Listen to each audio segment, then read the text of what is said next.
idea of talking about all that other stuff because appropriately, rightly, the 1950 census has kind of captured our attention, right? We're trying to find more story, more of our ancestors in that wonderful, recently released data set. And I hope you're having a lot of fun doing that.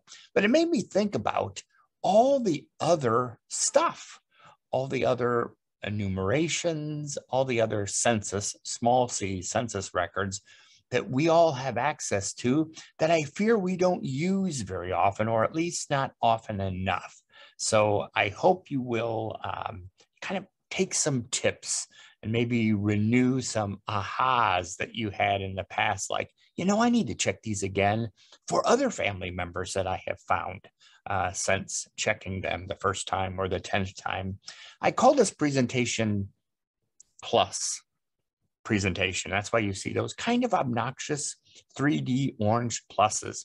Don't you love this throwback PowerPoint template? I thought I'd bring a smile or a ooh to some people's faces this evening, but let's focus on the content. So all the other stuff, let me unfreeze my screen here. There we go. It's all about the plus factor. What else can we add to the sources we typically frequent, to the sources we typically use to get more of our family story, to find more of our ancestors, and not just their names and dates, but their stories, things about their lives, things about the towns and villages and farms where they lived and what they did. So there are some challenges, I think, that we have as historical detectives, as family history storytellers and story finders, creating the most complete, illustrative, accurate picture of our ancestors possible. That's a big challenge. That's a tall order. We want to consistently apply, good research practices. We can't just say, close enough. We know what close enough gets us. It gets us a lot of trouble sometimes. Sometimes we narrow our focus so much that we really eliminate really wonderful stories and facts and data about our ancestors. So we want to kind of continually challenge ourselves to keep that resource pool wide, to look far and wide for as much information as we can possibly find. That's a tall order. And we want to avoid reaching conclusions out of convenience. I like to call it creating, conclusions out of convenience. Well, it's close enough. Good enough for me. Same name, kind of the same place. Yeah, he's 10 or 12 years out of sequence from what he should be from my other records, but I'm tired of looking. We'll just call it good. We don't want to do that. I really truly believe the gems are in the stuff. When you find yourself in a specific geographic area during a particular time period, take the time to do those 4 things. Explore the history. Now, I can hear some people saying, probably in the back of their minds, if not right out loud, but Curt, I'm just looking for my peeps. I'm just looking for my people. I don't need to know the history of what's going on in the town and how it was settled and the churches that are there and the newspapers that are being published. And I would just pause you right there and say, no, you really do need to know that, because you will find more of your people and you'll find more of their stories if you explore the history. Yes, it takes time, but oh my goodness, does it give us a more robust, a more complete, a really wonderful view of our ancestors, not just their names, not just the begats and the begots, but who they really were and how they came to be where we find them and what they did with their lives. Finding all the records always helps us complete the story. And we'll never really be sure that we find all the records, but I think it's the quest that counts, right? We should ask some why questions, like, why are they here? Why are they farming? Why are they going to this church? Those sound a little silly, but if you think about it, if you keep a large plethora, if you will, of why questions, then you'll be open to looking for more records and using more than just the federal population census schedules that we're going to be talking about tonight. All those other things, not just those schedules. And sometimes the 4th bullet point there, we should consider looking at families, not our family, but neighbors. We've heard now for years about the fans, friends, associates, and neighbors. Make sure you have a good fan club. Well, take that seriously. And to do that, we need to look for the other census stuff. So just one more bit of methodology. You know, I love to kind of mix in some methodology when we look at record sets, because why are we looking at them? It's always good to know. I like the CSI approach to research. Now, a couple of people have told me that, you know, Curt, if you really take that to the nth degree, you're really calling all of our families crime scenes. And that's really not the most positive picture in one's mind. And okay, I'll give you that. But when I say CSI approach, I mean, what do those detectives do? What do those special scientists do? They go to a place. Okay, it's a crime scene, but we can use some other scene. They go to a place, they gather everything they possibly can, take it back to the lab and sort it out. And isn't that kind of what we do? We gather as much as we can, take it back to our studies, our kitchen tables, our offices, our basement rooms, and we analyze it. So to do that well, do the CSI approach. Walk, don't run. I've told many people, particularly in beginning classes, that most of our ancestors are dead and likely going to stay that way. So, you know, they're going to stay put.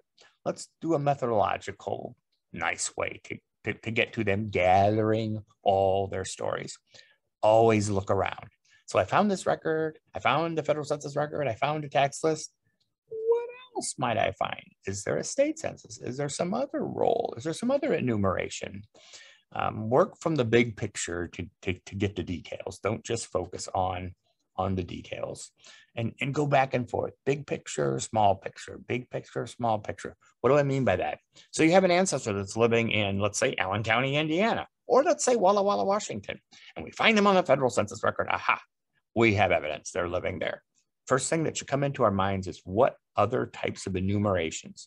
Is there a state census record for Washington? Are there schedules of educable children for the time period that our ancestors are living there?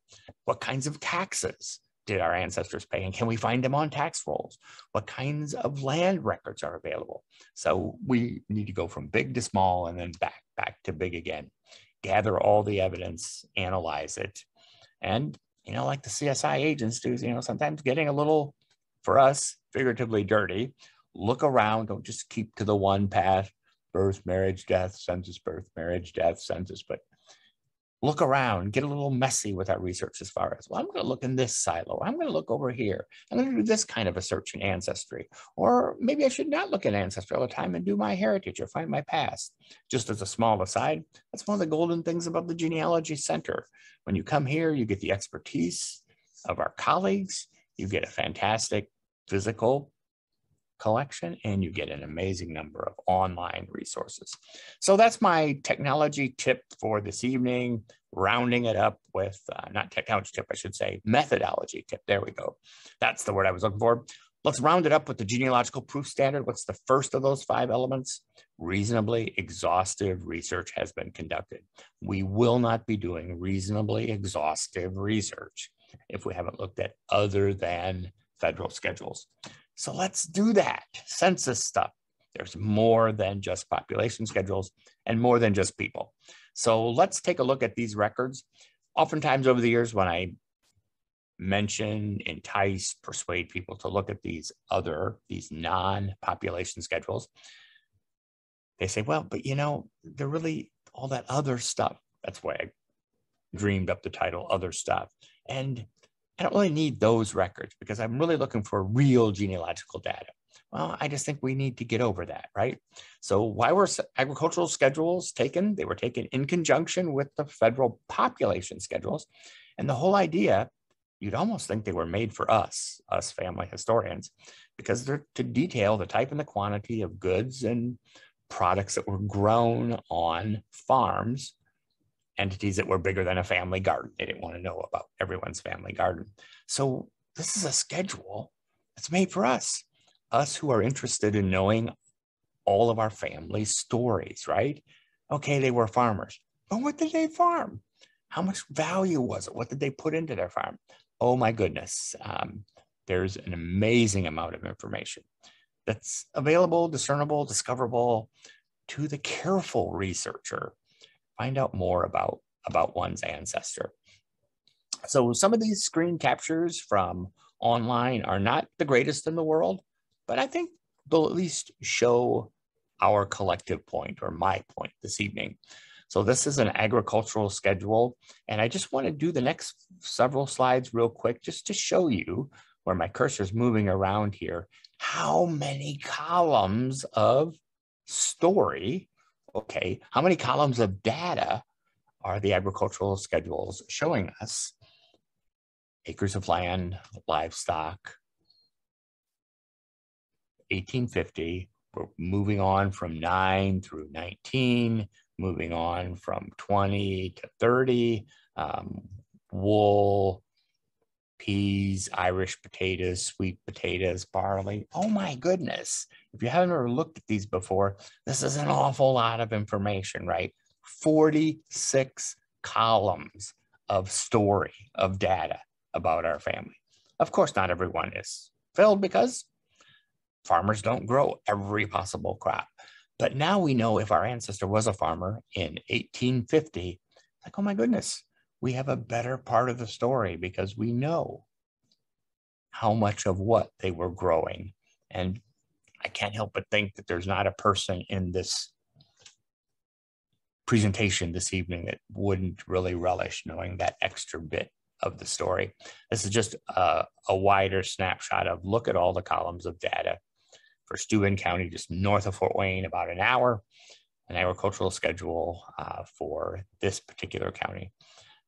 What a treasure, what a treasure trove of really consequential data. We're gonna have to move quickly. I was regaling my colleagues earlier how many slides I have in our presentation this evening. I won't scare you with that number. But moving from agricultural to manufacturing schedules, kind of the same thing, but different. It's another one of those, there's not much here, Curt, because I don't have all the family members. I don't have place of birth, etc. But there is a lot here. There's an amazing amount here. So these manufacturing schedules, goods and products that were made, usually the more recent the schedules, the more data is given. Not always. I should have made mention with the agricultural schedules that we're talking 1850, 1860, 1870, and 1880. Lots of things happened with the 1890 census, as we know, most of it being burned, but we'll talk about that in just a moment. So these are for the 19th century, not the 20th century, which we've all been excited about over the last several weeks with the release of the 1950. So 1850, 60, 70, and 80 for agricultural and for manufacturing schedules as well. So we can take a look at, this is an 1850 manufacturing schedule for Cuyahoga County. That's the Cleveland area of our neighbors to the east. Of course, you might kind of smile at why Curt picked this one. This particular person, name of the business, it's a distillery. Isn't that awesome? And you see the rye, the corn, and the malt, that the quantities of that are being used. And you can see as you go across average number of hands employed, wages, quantities. Oh my goodness, 112,000 gallons of whiskey. Amazing, isn't it? Doesn't that add color and life to your ancestor if that indeed is your ancestor? Again, just another wide shot of all the columns of data that can be found on these manufacturers or manufacturing schedules. This one is for one of my ancestral home counties, actually of my collateral lines, Orange County in southern Indiana. So manufacturing, even in rural parts of America where you wouldn't necessarily leap to mind that, oh yeah, there's a manufacturing business going on down there. Moving quickly on to another related non-population schedule, a mortality schedule. Some people consider these vital records. They're technically not. Again, they were taken in conjunction with the federal population schedules. So they kind of look like a vital record, a death record, but they're just for the single year, usually the year before the official census enumeration date. And why did the federal government care? Is they were interested in knowing why people were dying the year before the census, kind of a health checkup, if you will, or a heartbeat checkup. if we can use that phrase for what was going on in America. Where did the federal government need to put more attention? In the 1850s, 60s, 70s, probably not a whole lot of resources, but some resources. So it's a great health checkup, health litmus test, if you will. Like, how healthy are we? But it also can help us as genealogists compile our family health history. There's so many new things going on in the genealogy space that family health history comes up real hot and fast sometimes, then it goes away almost as quickly. But I think we all would agree and we all appreciate how very important family health history is. On most doctors' new patient application forms, what's one of the questions they ask? Or series of questions or little box they'd like you to fill out that basically queries you about your family health history. Do you have any hereditary diseases, coronary artery disease, cancer, etc.? If you have deceased relatives, what did they die of? Pretty amazing. Way back forever ago, when there were the initial PBS Ancestor series, there was one episode on how knowing family health history saved a person's life. And she ended her segment on that PBS Ancestor show thanking her dead relative's doctor for what he put on the death certificate and what was also seen on the mortality schedule. The mortality schedule was odd enough to make her really search for the death record. So cool how these things relate to each other. And as good CSI detectives, we're going to sweep up all that evidence, if you will, and we're going to try to put it together. So this is a mortality schedule for 1870. It's in North Carolina, Hartford County, North Carolina. And I searched for a while for one that just had a variety of causes of death. So all kinds of things over here, accident, etc. But I'm a big fan of looking for the extras, looking for the plus, if you will, looking for notes and extra add-ons. So at the bottom of this page, which a lot of people just ignore what's written in the margins and written at the bottom of a page, but I would say always check there. So the remarks here say that Peter Everett, line 46 or family 46, and that's him right here, says death caused by a fall from a tree. So they're giving you a little more information about what the accident is. You can actually see fall of tree right over here on the right-hand side in the margin. Family number 277, which isn't on this screenshot, but look at this information. 2 infants died at 1 month old, not named. So he's telling you they weren't named and they died at 1 month old. I wasn't being lazy. I didn't not write the names. They weren't named. And then there's another note down here about, in many instances, cause of death was unknown. It almost made me smile thinking, this enumerator wants to cover himself a little bit like, hey, peeps, I'm not being lazy. I'm not obfuscating my duties and responsibilities. It's just not known.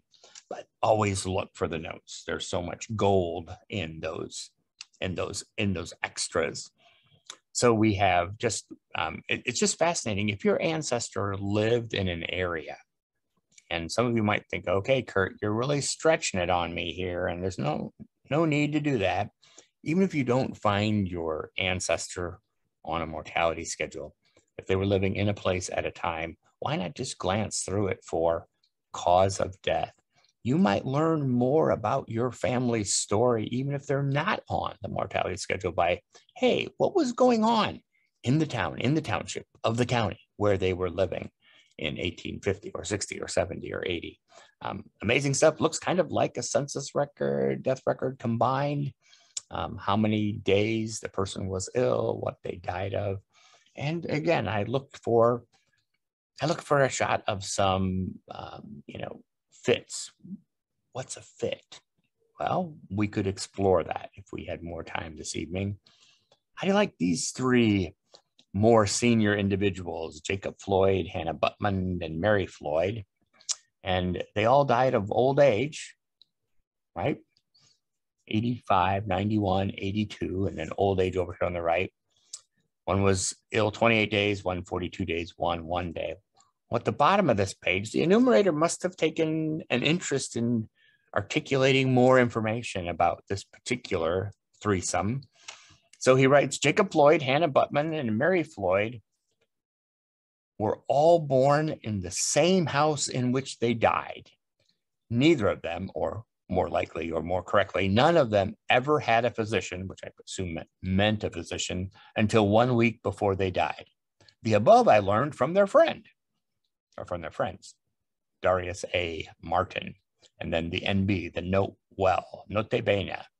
Their united years were 258. You just have to smile, don't you? Even though it's a mortality schedule, you have to smile. Wow, that's a lot of extra information. Isn't that a wonderful part of these three individuals' story? Oh my goodness. If these were my ancestors, I would want to know that. How cool is that? Moving on to slave schedules. So I want to see how well tuned in you are. It's kind of a trick statement I'm going to make here. So agriculture, manufacturing, mortality, 1850, 1860, 1870, 1880. Slave schedules, 1850, 1860, 1870, 1880, right? Wait a minute. What happened between 1860 and 1870? This little thing called the War Between the States. So there were no slave schedules for 1870 and 1880 because there were no slaves. So as the first bullet point says, taken in 1850 and 60 for southern states, as well as New Jersey and the District of Columbia, typically only the slave owners are listed. So it's really a misnomer. These schedules really should be titled slave owner schedules as opposed to slave schedules. The African Americans are listed by age, sex, and color, whether they're Black or mulatto. And African Americans are typically grouped by age under their family owners rather than their family groups. And you might think, well, sometimes it really doesn't matter. Well, sometimes it doesn't and sometimes it does, meaning a family may be owned by the same owner. Many times a family unit was not owned by the same owner. So it can give you a false sense of who's really with whom related to our African American ancestors. But it can assist us in determining, though, slave owners. So again, not a terribly bright shot here, but Mobile, Alabama, 1860. Slave owners are on the left-hand side of these two sets of columns, and then numbers, ages, male or female, and their color. Not a whole lot of information, but let me just throw a quick, hasty, emphatic but in here. We can say the same thing in error with 1840, 1830, 1820, 1810. Oh my goodness, all I have is the head of the household. Oh my goodness, all I have is a slave owner. But can we marry this information with other data that we found out about our families and really help narrow down which one of these slave owners was the slave owner of my family member? And then we can begin to work with the data and see what other things we can tell about that particular family or slave owner situation. Just another screenshot showing you small numbers of slaves owned and larger numbers of slaves owned. In 1860, I just wanted to show you that oftentimes these columns of maladies of the African Americans are just not filled out.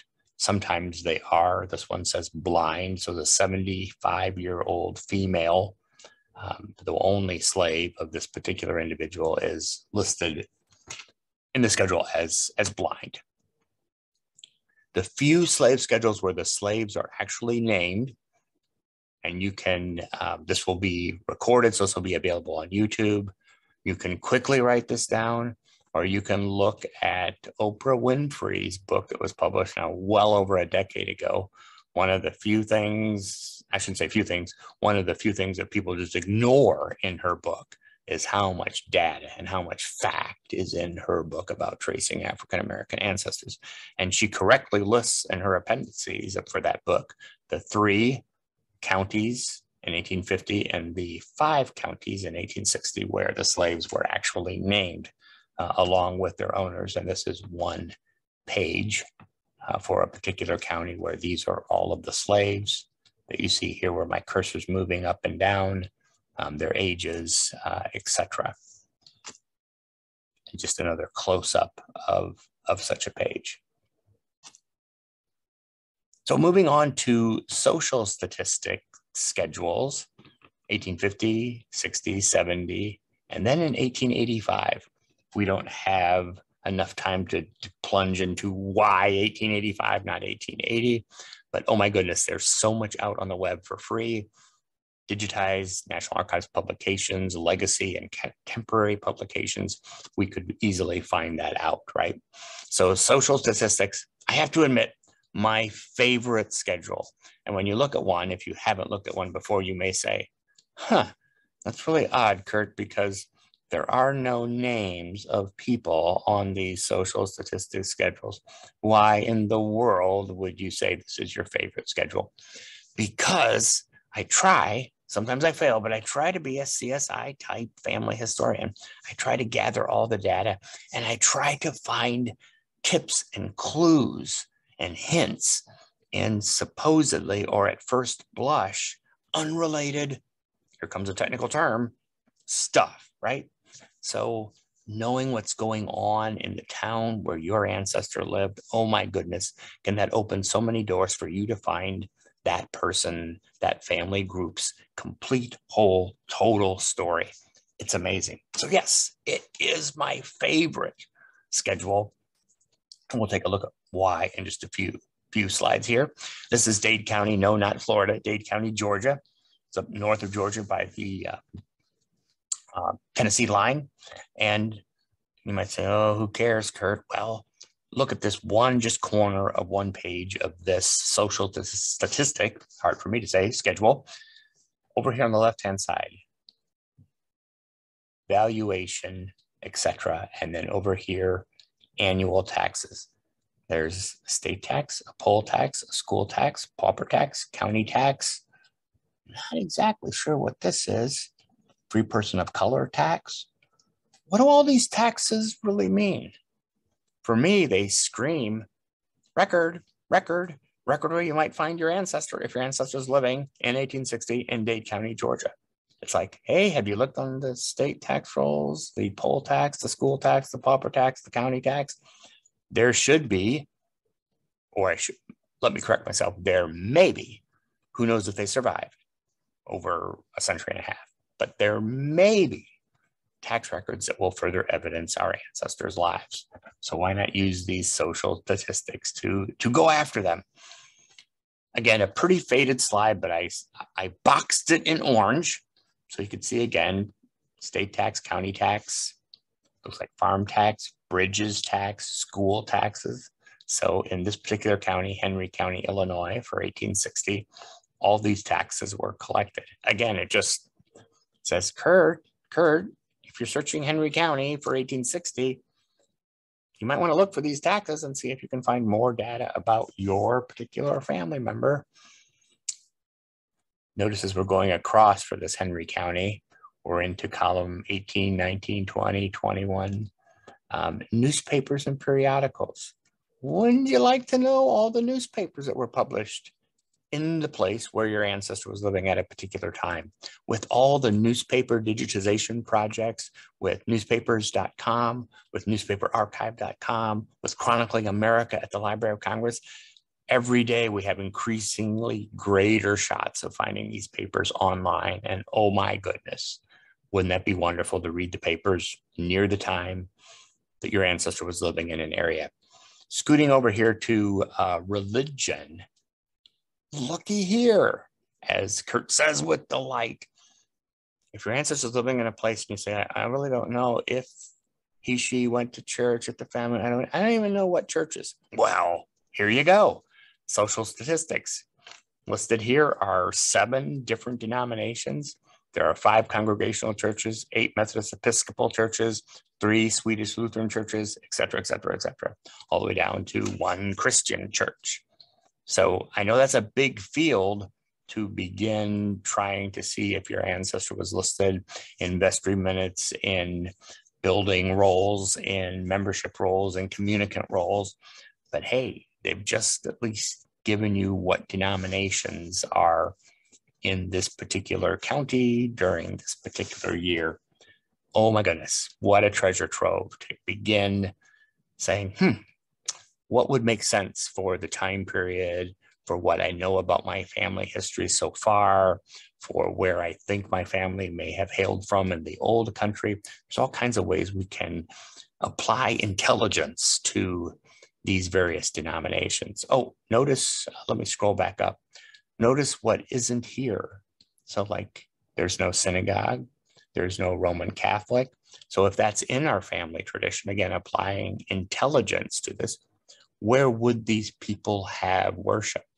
And there's all kinds of answers that are intriguing and can be insomnia moments for us, right? Insomnia meaning can't sleep sometime, get up and play around with possibilities, play around with neighboring counties, play around with, if you're not going to go to this denominational worship center, where would you go? So moving on to the last part of this, love this particular census page. So it talks about crime and was asking about convictions. And so the enumerator, with snark that I can appreciate, says no convictions. Prisoners broke jail and the sheriff too lazy to turn out and catch them. Well, there you go. I mean, what a cool piece of history for that particular geographic area. I mean, I kind of would appreciate that if there was the location, that was the location where my ancestors hailed from. So a lot of really cool things. I have just too many. I'll just be honest with you, too many slides of dependent, defective, and delinquent schedules. Oftentimes you may hear them referred to as the 3D schedules. Everyone thinks 3D, oh, these are going to be cool and awesome. They're going to be in 3D. No, it stands for dependent, defective, and delinquent. There are 7 different schedules for the 1880 3D non-population schedules. These individuals should also be listed on the population schedules, but they're listed separately, additionally, and differently here because they give you more information about them. We always have to remember when we're doing any kind of historical research to take the terms that we run across as or in the context of the time in which we're reading them. We probably wouldn't take kindly to our ancestors being called idiots, but idiots had a specific definition. And we need to know that they weren't just being jeered or made fun of. There was a specific definition, but insane, idiots, deaf mutes, blind, homeless, children in prison, etc. So let's take a look at the defective schedule. 1880 is the only year that survives. And we can just begin looking at across the top, the name of the person, residence, when at home, etc. We'll just go through these kind of quickly as we're going through, just looking at the various things that are listed, the form of the disease. And we're kind of scrolling left to right across the page. Another schedule, deaf mutes, same thing. You get a name, you get some residents. Again, you'll get more specificity in the residents, finding them on the actual population schedule. So they're giving you a city, town, county, more information about, are they self-sufficient or do they need assistance? And then scrolling across the top, the supposed cause of deafness, if known, bleeding in the head, old age.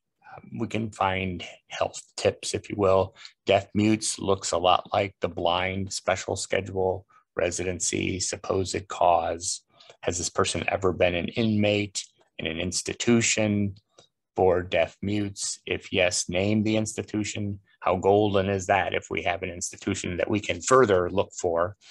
Same thing was asked for the blind individual. So we're just getting more morsels of information for some of our ancestors who may have, fallen on hard times, been inhabitants, residents at these facilities, pauper and indigent inhabitants in institutions, poorhouses, etc. So name again, geographic location. Moving again across the page, left to right, you have more data. You see a lot of in the disabled state form of disability, You see old age many, many times, just musing, not really in a directly family history vein, but from 1880 to 2022, we still don't have good ways about taking care of people in the waning years of their life. So just kind of an observation that we as genealogists can make. I know people with a smile say, I hope I never find any of my ancestors here as inhabitants of prisons. Well, just remember, not everyone in prison was properly adjudicated. Their case was not properly adjudicated. And not everyone in prison is guilty. And, even if they were, I kind of like the ancestor of mine that doesn't really conform 100% to everything else. So this is the Loudoun County Workhouse in Tennessee. So the name of the person, again, some more geographic information about where they lived prior to prison, where they're at now, and the fun part of why they're there: assault and battery, larceny. The good stuff to find out about potential ancestors. Here's the one that some people stumble over, like, oh, boy, I can't believe they use that word idiot. But here's the definition up top about what an idiot is. Again, it's not politically correct according to 2022 standards, but this was fairly common for right or wrong in the 19th century.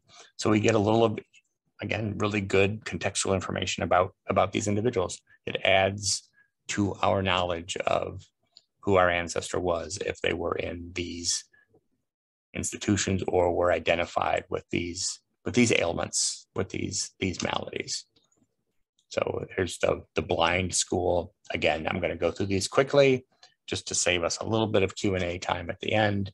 But again, name of the person, residence, are they totally incapacitated, partially incapacitated? What was the cause of that?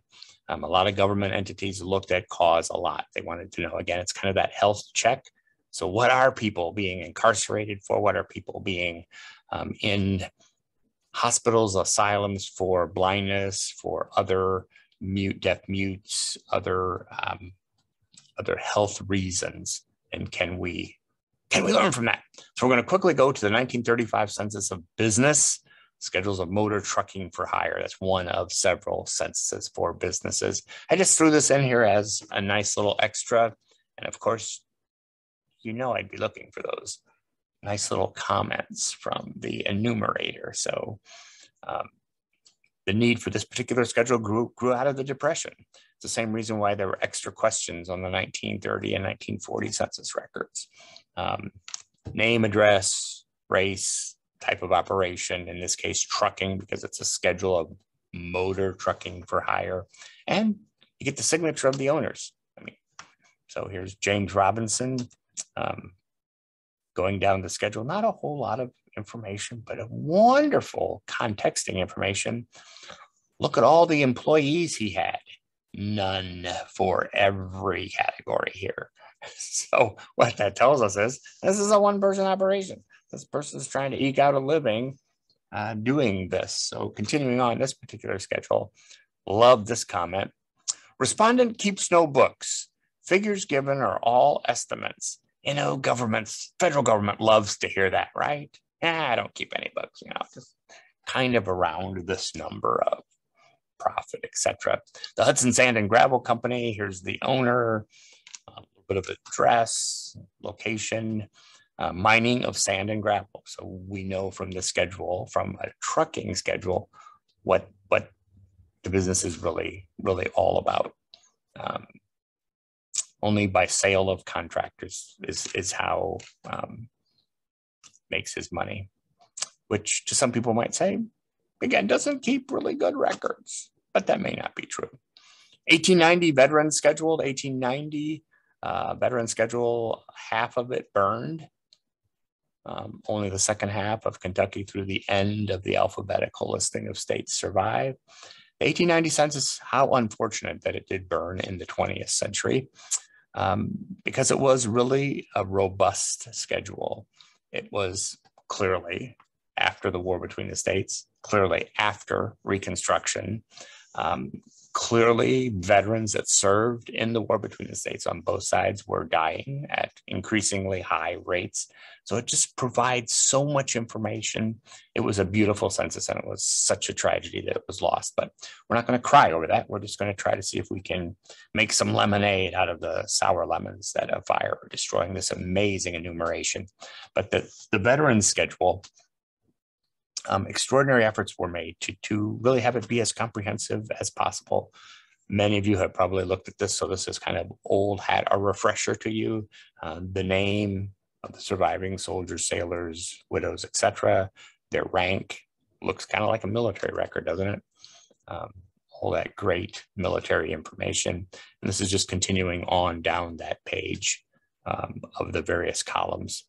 So much can be gleaned from that schedule if you are in half of Kentucky on through the end of the alphabet. I'm going to quickly shift gears. So I'm just going to go back up here to say break time, as in don't leave your cameras, don't leave your spot, but break.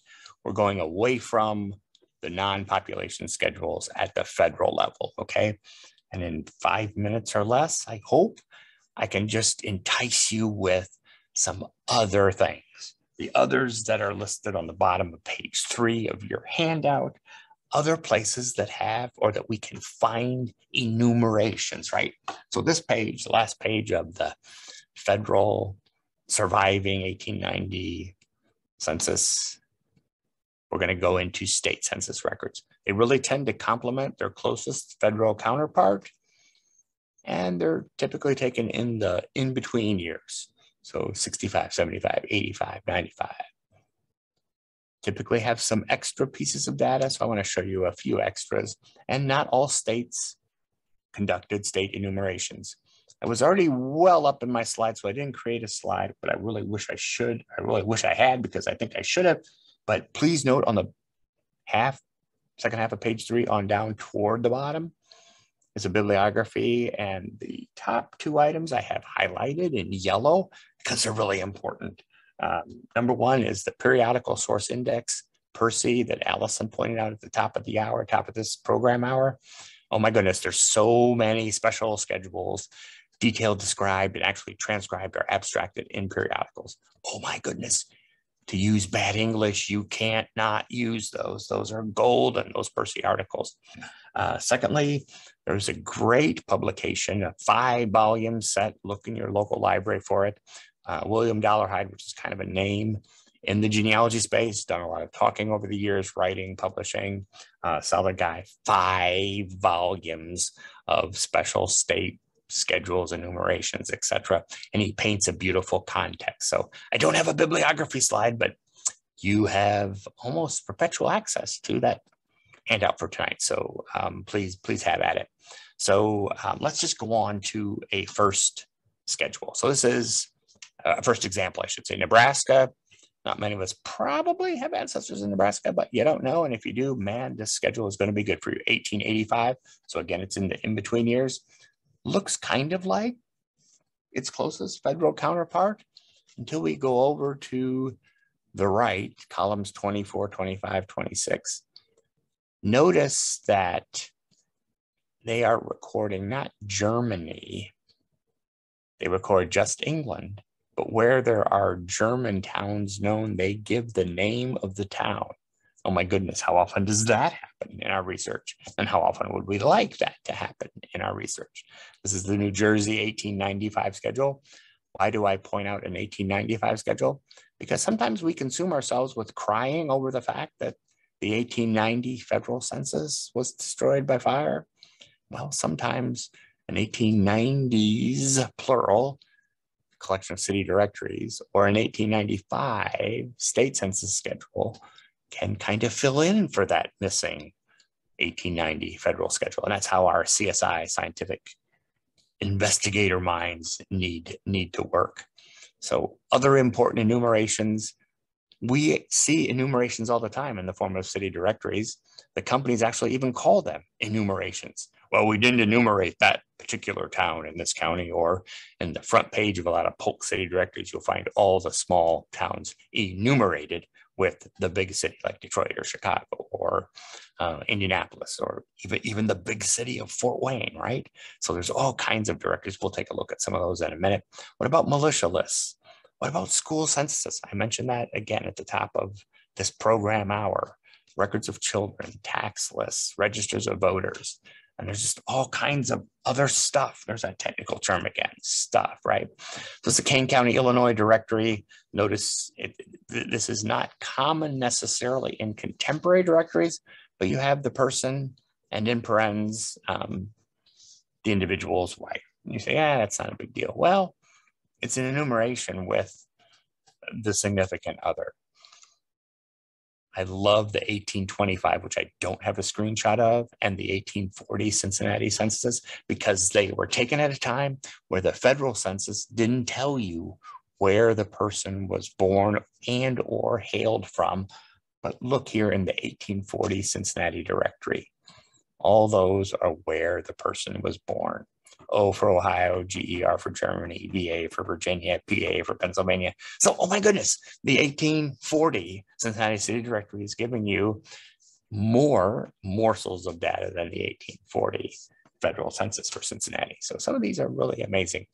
This is the 1947 ethnic directory for the city of Dallas. So these are African Americans listed here. So look for those special directories. The Providence directory containing the names of inhabitants, their occupations, businesses, etc. And they have special ethnic sections in those. So again, you have the text block list and all the ancillary lists that can really give us some amazing things. Out in the Great Plains and some Midwest areas, these county history and directories are pretty golden. I wish I had an ancestor in one of these. So here we have S.G. Kelly. He's a farmer, resides 17.5 miles from the city. You can read the other couple lines. Owns 160 acres of land, was born in Ohio in 1836, came to this county in 1855. Oh my goodness. A lot of census records don't have that kind of information.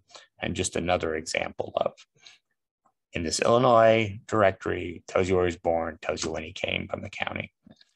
Bureau County, Illinois directory. Oh my goodness. Look at old Frank here. Tells you where his land is, born in Austria, when he was born in Austria, when he came to the country, lived in Indiana and Michigan, went to Colorado during the gold excitement. Don't you love that? Came back to good old Illinois. He's a Democrat. He's Catholic. Land value, who he married, have 2 children, 1 boy and 1 girl, and they've lost 2 sons. This is a directory, right? That's a biographical sketch. And look how many actionable items are in there. Just absolutely amazing. So the Harvard class of 1933, because we all have Harvard graduates in our ancestry, don't we? But if we did, here's great biographical information. Licensed attorneys of North Dakota from almost a century ago. Not a great amount of information, but here it's putting them in a county and telling you what city they are practicing law in. Roll of honor for, I believe, the first WW1 honor roll from Whitman County, Washington. This is a directory of military folks, the boys of Whitman, right? Again, biographical sketches for them. Am I making you dizzy going through all these slides so quickly? I knew I had too many slides, so my apologies, but just a couple more. Prairie Farmers directory of farmers and breeders from these 3 counties in Indiana that are contiguous to each other. Silo owners directory. Oh my goodness, how specific is that? But it's another little wonderful piece of this particular person's story. We not only know that they're a farmer, we not only could use the agricultural schedules to see what they were raising, but we now know what kind of silo they had. And if you think I'm being a little silly, well, maybe as the day is waning on Thursday here in Fort Wayne, Indiana, I am, but you can't deny that there's really good information in there. So farm directory for Ontario and Wayne counties, New York, 1914. Again, lots of great information. Kind of like the early federal population schedules. This is an Allen County school. So here's all the list of children in this school in 1921, more than a century ago. And you get little tidbits in the and the enumerations like where they moved to Lakeside, which is another area in the city. And you can even see some of the health of some of the children. I believe it's at the bottom of the page where you say sick, sick, sick, like almost like a little march. So we made it. We made it with a few minutes to spare. So all that other stuff, that non-population stuff that I'm not sure I have time to look at, all that other stuff really can be the real deal, as the screen says, and discovering more data about our family and discovering more of our family stories. Please do give Percy a look. Again, you can put that in the category of Insomnia Buster, because if you really just want to take a look around in Percy, it's really amazing. And you can do it all kinds of ways, under your surname, under the geographic area of interest, under record type like census, like we've been talking about all evening.